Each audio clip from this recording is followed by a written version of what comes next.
Halo semuanya, perkenalkan nama saya Angelina Agnes Tololiu. Saya dari Prodi Pendidikan Agama Kristen, Fakultas Ilmu Pendidikan Kristen. Saat ini saya akan menerangkan bagaimana fungsi dan peran pak keluarga dalam Perjanjian Lama dan juga Perjanjian Baru.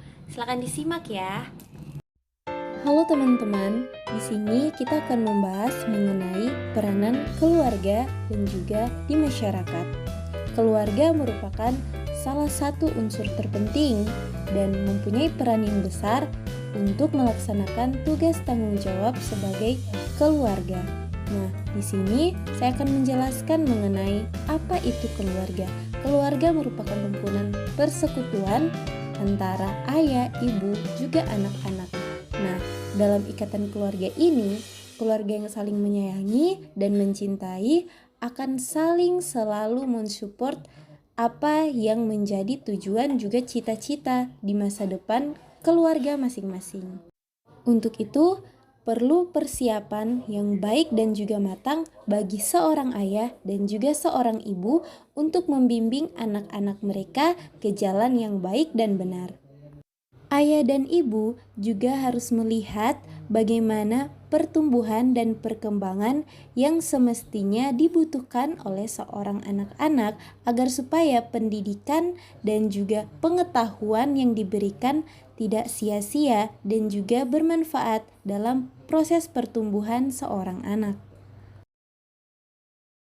Dalam hal bermasyarakat, orang tua mengajarkan anak-anak untuk saling menghormati dan juga menanamkan nilai-nilai moral agar supaya mereka tidak terjerumus dalam suatu pergaulan yang tidak baik.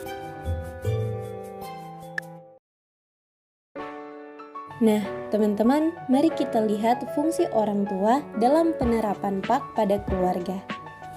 Nah, yang pertama ada kepribadian. Seorang anak mempunyai jati diri mereka masing-masing dan juga karakteristik mereka masing-masing.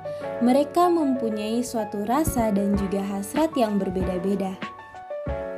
Untuk itu, kita sebagai keluarga dan juga sebagai orang dewasa mampu memberikan keteladanan juga pengajaran tentang apa yang baik untuk membentuk suatu perilaku dan karakter mereka yang selalu baik.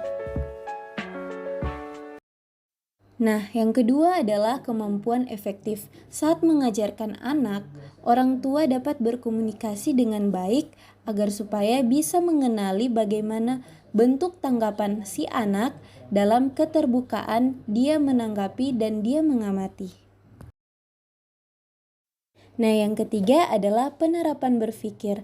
Dalam suatu permasalahan yang dialami anak, ajarkanlah mereka untuk selalu berpikir bagaimana solusi yang baik untuk melakukan suatu tindakan yang menyelesaikan masalah dengan jujur dan juga baik. Yang keempat adalah akal sehat. Dalam pengajaran, kita melihat bagaimana peranan juga fungsi orang tua di dalam membimbing dan mengajarkan anak berdasarkan ayat Alkitab Ulangan 6 ayat 6-9.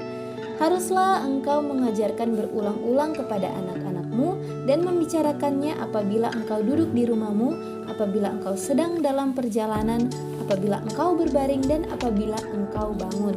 Jadi jangan putus-putus juga bosan untuk mengajari anak akan sesuatu hal yang baik berdasarkan Alkitab.